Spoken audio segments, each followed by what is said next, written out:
అధిక బరువు అనేక సమస్యలకు కారణం. సాహితీ యోగా ఆన్లైన్ క్లాసులో జాయిన్ అవ్వండి.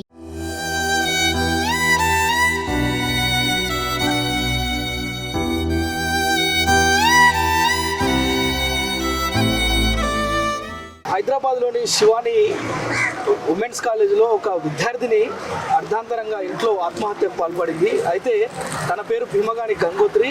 ఎందుకు చనిపోయిందో ఆ కుటుంబ సభ్యులకు చనిపోయిన కొద్ది రోజులకు అసలు నిజాలన్నీ ఒకటొకటిగా బయటకు వస్తున్నాయి. అయితే చాలా రోజులు పోలీసులతో వాళ్ళు పోరాటం చేసి వాళ్ళు కనీసం కేసు పెట్టడం లేదు. ఎట్ ద సేమ్ టైం వాళ్ళకు న్యాయం జరుగుతలేదని చెప్పి ఈరోజు ఉస్మానియా క్యాంపస్కి వచ్చి ఇక్కడ ఆ ఫ్లెక్సీతో వీళ్ళు కుటుంబం అంటే చనిపోయిన అమ్మాయికి సంబంధించిన తల్లిదండ్రులతో పాటు వాళ్ళ ఆ సిస్టర్ ఆ అమ్మాయి మనతో ఉన్నారు. ఒకసారి మాట్లాడదాం. అసలు ఏం జరిగింది, ఈ కేసు అసలు ఎందుకు ఇంత సాగదీశారు? మార్చి 22వ తారీఖు ఇప్పుడు చనిపోతే ఇప్పటి వరకు కనీసం పోలీసులు కేసు చేయడానికి వాళ్ళకి ఏం ఇబ్బంది అవుతుంది, మరి ఏమైనా లాలుచి పడ్డారా? ఇవన్నీ విషయాలు మాట్లాడి తెలుసుకుందాం. వీళ్ళు ఈరోజు ధర్నా చేయడానికి గల కారణం కూడా ఏంటో అడుగుదాం. అమ్మ చెప్పండి అమ్మా, ఏంటి గంగోత్రికి ఏం జరిగింది, ఎప్పుడు చనిపోయింది, అసలు ఎందుకు మీరు ఇప్పుడు ధర్నా చేస్తారు? చైతన్యపురిలో ఉంటాం సార్, నా దగ్గర ఉంటుంది. మార్చి 8వ తారీఖు సూసైడ్ చేసుకుంది. ఒక రాంగ్ నెంబర్ వచ్చింది, ఆ రాంగ్ నెంబర్ మీద పోయి కేసు పెట్టినాం. తర్వాత పోస్ట్ మొత్తానికి తీసుకెళ్ళినాక తను కన్సీవ్ అని తెలిసింది. అనుమానం మీద కేసు పెట్టినాం సార్. తర్వాత మా చెల్లె చనిపోయిన 3వ నాడు డైరెక్ట్ వాడు కోర్టుకు లొంగిపోయిండు. కోర్టుకు లొంగిపోయి వాళ్ళు కస్టడీకి కేశబైన మహేష్ కోర్టుకు లొంగిపోయిండు. మిగతా 3 ఉన్నారు. ఏం చేస్తాడా కేశబైన మహేష్? ఎవరు అసలు మీకు పరిచయమా? పరిచయం లేదు సార్, మా ఊరే, నలుగురిది మా ఊరే.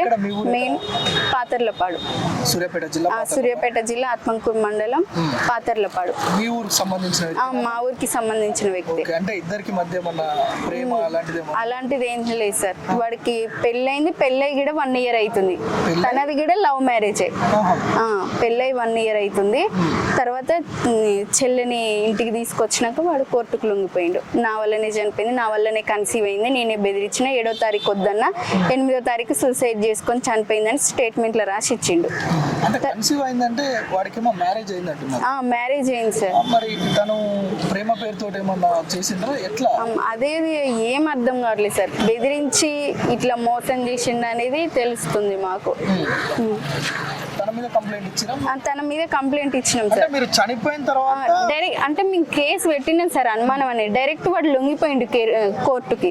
లొంగిపోయి నా వల్లనే అని ఒప్పేసుకుండు. తర్వాత మిగతా 3 ఉన్నారు సార్. అమ్మమ్మ వాళ్ళ ఇంటికి వెళ్ళినప్పుడు చెల్లెని బెదిరించిరంట, అక్కడికి నైట్ టైంలో వెళ్ళిరంట. దాచారం, ఆత్మకూరు మండలం దాచారం. అక్కడ పోయి బెదిరించారంట. అక్కడ ఉన్న వాళ్ళు కూడా 3 కేశబైన రమేష్, కేశబైన గౌతమ్, జటంగ్ మహేష్, తనతో పాటు మిగతా 3 వెళ్ళిరట. 3 అయితే అన్నదమ్ములు, ఇంకొకడు ఫ్రెండ్. 3 అన్నదమ్ముల పిల్లలే సొంతం. అయితే అక్కడ దాచారం దగ్గర చూసిన వాళ్ళు అన్నారు, చెల్లె చనిపోయినాక వచ్చి చెప్పిరు, ఇట్లా వాళ్ళు వచ్చిరు నైట్ టైంలా ఇట్లా అనేసి చెప్పిరు. మళ్ళీ తన ఫ్రెండ్ జటంగ్ మహేష్ రికార్డింగ్ పెట్టింది సార్. ఎస్ఐ కింద ఇచ్చినాం, సిఐ కింద ఇచ్చినాం, యానారెడ్డికి ఉంది సార్. ఉన్నది నా ఫోన్ లో ఉంది సార్. చైతన్యపురి పోలీస్ స్టేషన్ వాళ్ళకి, ఎస్ఐకి, సిఐకి ఇచ్చినాం, యానారెడ్డికి ఇచ్చినాం, భాస్కర్ అంట లాయరు, తనకిచ్చినాం అనేసి చెప్పిండు. తను రికార్డింగ్ పెట్టిండు కదా సార్, ఊర్లో గ్రూప్ లో పెట్టింది సార్. ఇట్లా మాకు ఫోన్ చేయలేదు, ఓన్లీ రికార్డింగ్ మాట్లాడి ఊర్లో గ్రూప్ లో పెట్టిండు. అప్పుడు ఊర్లో వాళ్ళందరు చూసిర్రు, అంత గలీజ్ గా తిట్టిండు, చెల్లెని తిట్టిన రికార్డింగ్ గిడుంది, అట్లా ఇట్లా అట్లనా ఇట్లనా అనేసి తిట్టిరు సార్. తిట్టి బెదిరించిరంట. ఆ రికార్డింగ్ మాకు పెట్టిరు, ఊర్లో వాళ్ళందరు చూసిర్రు. వాళ్ళంతా ఏం చదువులేదు సార్. తను DCM దోలుతారు, మిగతా వాళ్ళు ఇంట్లోనే వ్యవసాయం చేసుకుంటూ ఉంటారు. ఎవరు ఎడ్యుకేటెడ్ కాదు. పోలీసుల దగ్గరకు వచ్చి వీళ్ళు కొంత డబ్బులు ఇచ్చి మ్యానిపులేట్ చేయాలి అంటే కొంత వీళ్ళకి ఏదో ఒక సపోర్ట్ ఉండాలి. సపోర్ట్ మా ఊరు సర్పంచ్ సపోర్ట్ ఉందంట సార్. సంకినేని DC మల్లయ్య, కేశబైన మల్లయ్య వాళ్ళే చెప్తున్నారు. ఆయనే మాకు దగ్గరుండి చేపించిండు. కేశబైన మల్లయ్య, ఒట్టి జానయ్య ఆయన చేపిస్తున్నాడు. సంకినేని వరుణ్ ఉండే కదా సార్, సంకినేని వాళ్ళ కొడుకు కొడుకు వరుణ్ చేపిస్తుండు, వరుణే ఆయనే చేపిస్తుండట. మళ్ళీ యానారెడ్డి కూడా ఇట్లా యానారెడ్డికి ఇచ్చినాం, యానారెడ్డి హెల్ప్ చేసిండు అనేసి వీళ్ళ రాజకీయ నాయకుల పేర్లు చెప్తున్నారు వాళ్ళు. అవన్నీ రికార్డ్స్ ఉన్నాయా? ఆ రికార్డింగ్ ఉంది సార్, వినిపిస్తాం. అయితే మరి ఇది చనిపోయింది ఎక్కడ చనిపోయింది అమ్మాయి? చైతన్యపురి, హైదరాబాద్ లో చైతన్యపురి. నా దగ్గర ఆయన ఎక్కడ ఉంటారు? ఊర్లో ఉంటారు సార్, పాతలపల్లిలో వ్యవసాయం చేస్తారు. పెళ్ళై 2 years అవుతుంది, నా దగ్గరనే ఉంటుంది చెల్లె. మీ దగ్గర ఉండి చదువుకుంటుంది నా దగ్గర చైతన్యపురిలో. అరే అతనికి మాకు ఎట్లా పరిచయం అయింది అసలు? ఎప్పుడైనా ఇంటికి వచ్చేసారే, ఫెస్టివల్స్ ఉంటే ఇంటికి వచ్చి పోయేది. అట్నే మాట్లాడడం కానీ ఏమీ లేదు సార్. చెల్లె దగ్గర చిన్న సీక్రెట్ ఫోన్ ఉందంట, వాళ్ళు చెప్తారు. ఫోన్ ఉంది, ఇట్లా మాట్లాడేది, మేమే బెదిరించినాం అనేసి చెప్తుండు. అనుమానం అంటే ఇట్లా బెదిరించినట్టు కన్సీవ్ అయింది తెలిసింది సార్. లేదంటే అంతే సార్. ఏదన్నా ఉంటే ఇట్లా చనిపోయేది కాదు కదా సార్, ఏదన్నా బెదిరించి బ్లాక్ మెయిల్ చేసిరు, అందుకనే తను చనిపోయింది సార్. ఇట్లా నలుగురిది ఖచ్చితంగా ఉంది సార్. మేము ఎమ్మటే సార్, చెల్లె చనిపోయింది కదా సార్ ఆ రోజు. తర్వాత 1 week ఇంటికాడ అన్ని అయిపోయినాక వచ్చేసినాం. వచ్చేసి ఇట్లా పెట్టిన, సరే కృష్ణ చేస్తా చేస్తా అని ఇదే మాట చెప్తున్నా 2 months నుంచి. కానీ వాళ్ళకి కేసు చేయట్లేదు. వాళ్ళ ముగ్గురికి కేసు కావాలి సార్. వీడికి ఎంత శిక్ష పడుతుందో వాడికి కూడా అంతే శిక్ష పడాలి వాళ్ళందరికీ. ఏమన్నారమ్మా ఒకసారి మీ దగ్గర ఉన్న రికార్డులు ఏమన్నారు అసలు? వాళ్ళు ఏమన్నారు క్లారిటీగా చెప్పు ఒకసారి. అంటే ఎస్ఐకి సిఐకి డబ్బులు ఇచ్చినాం, యానారెడ్డికి 2 లక్షలన్నర ఇచ్చిన. భాస్కర్ అంటే ఎవరో, తనకి అడ్వకేట్, తనకి డబ్బులు ఇచ్చినాం. అన్ని డబ్బులు ఇచ్చి ఇట్లా చేపిస్తున్నాం. వరుణ్ సంఖ్య ఉండే కదా సార్, తను చేపిస్తుండు. డిష్ మల్లయ్య ఆయన చేపిస్తుండు అని కొన్ని రికార్డులేమి ఇది అన్నాడు. బయట వాళ్ళేమో ఇట్లా చెప్పారు, వరుణ్ ఉంది, ఒట్టి జానయ్య, డిష్ మల్లయ్య కూడా మాకు సాయం చేస్తారు, ఆ ఇల్లే డబ్బులు ఇచ్చి నడిపిస్తారు అనేసి చెప్పారు ఆ రికార్డులో. రికార్డింగ్ ఉంది. ఓకే. సో అంటే ఎవరైతే ఈ గంగోత్రి ఉందో ఏం చదువుతుందమ్మా తను? డిగ్రీ ఫైనల్ ఇయర్ చదువుతున్న గంగోత్రి, తను సూర్యాపేట పాతర్లపాడు గ్రామం. తను తన సిస్టర్ దగ్గరే, అంటే ఈ అమ్మాయి దగ్గరే ఉండి తను డిగ్రీ ఫైనల్ ఇయర్ చదువుతున్నారు.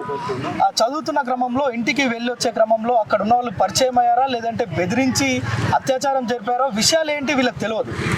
అమ్మాయి ఉన్నట్టుండిగా అమ్మాయి అక్క వాళ్ళ ఇంట్లో ఉంది, అక్కడే ఫ్యాన్కి ఊరేసుకొని చనిపోయింది. ఊరేసుకొని చనిపోయిన తర్వాత అనుమానంతో కేసు పెట్టిరు. కేసు పెట్టడం అంటే కంప్లైంట్ ఇచ్చారు.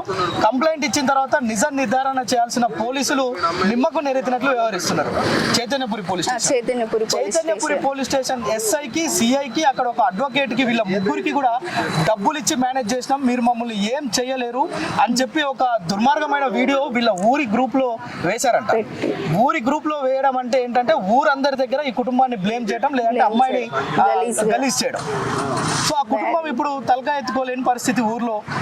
మొత్తం ఊరి గ్రూప్ లో వేసి వీరందరినీ కూడా మానసికంగా క్షోభకు గురి చేస్తున్నారు. ఇందులో ఆ నిందితులు 4. అయితే అసలైన నిందితుని పేరేం పేరు అన్నారమ్మా? మహేష్ ఒకడు పోలీసుల దగ్గర లొంగిపోయి ఇప్పుడు ప్రస్తుతం జైల్లో ఉన్నాడు. మిగతా వాడికి సపోర్ట్ చేసిన 3 ఉన్నారు. ఆ 3తో పాటు ఎవరైతే ఎస్ఐ ఉండో, సిఐ ఉండో, అక్కడ ఉన్న ఒక అడ్వకేటు, అదేవిధంగా రాజకీయాలు చేసుకోవాల్సిన రాజకీయ నాయకులు, రాజకీయాలు పక్కన పెట్టి అమ్మాయిలు చనిపోతే వాళ్లకు నిందితులకు సపోర్ట్ చేస్తూ సంకినేని వరుణ్, అక్కడున్న జానయ్య, అదేవిధంగా మరొక సర్పంచ్. మీకు ఏ మాత్రం సిగ్గు శరం ఉన్నా అమ్మాయికి న్యాయం జరగాలి, అమ్మాయి వెంట ఉండాల్సిన మీరు నిందితుల వెంట ఉండి వారు ఇచ్చే డబ్బులకు కకృతి పడి వాళ్ళ తరఫున మీరు వకాలత్ పుచ్చుకొని వాళ్ళతోటి మీరు పోలీసులకు సంబంధించి కూడా వాళ్ళను మభ్యపెట్టే ప్రయత్నం చేసి వీళ్ళకి సంబంధించి న్యాయం జరగకుండా అడ్డుకుంటున్నారు. ఇది దుర్మార్గమైన చర్య. ఎవరైతే ఇందులో పోలీసులు ఉన్నారో, ఎవరైతే అడ్వకేట్ ఉన్నారో, రాజకీయ నాయకులు ముఖ్యంగా, మీరు అమ్మాయికి న్యాయం చేయాల్సిన వైపు ఉండాలా. కానీ మీరు పోలీసులకు మ్యానిపులేట్ చేసే విధంగా, వాళ్ళకు నిందితులకు సపోర్ట్ చేసే విధంగా వ్యవహరించడం ఇది చాలా నేరమైన పని. ఇది ఒక అమ్మాయి చనిపోయి పుట్టెడు దుఃఖంలో కుటుంబ సభ్యులు ఉంటే, మరోవైపు ఆ కుటుంబాన్ని ఇంకా బ్లేమ్ చేసే విధంగా గ్రామంలో ఆ ఊరి గ్రూప్లో, వాట్సాప్ గ్రూపుల్లో వేస్తే దాన్ని చూసి చప్పట్లు కొట్టుకుంటున్నారు అందరూ. అమ్మాయి కుటుంబ సభ్యులు ఏడుస్తున్నారు. అక్కడ సూర్యాపేటలో, చైతన్యపూర్లో న్యాయం జరుగుతలేదని ఎక్కడ ధర్నా చేయాలో అర్థం కాని దుర్మార్గమైన పరిస్థితిలో వీళ్ళు ఓయూ మెట్లెక్కి ఇక్కడ ధర్నా చేస్తున్న పరిస్థితి. ఎవరెవరు పోలీసులు ఉన్నారో వాళ్ళందరికీ కూడా ఇందులో శిక్షలు ఖచ్చితంగా పడితే ఒకసారి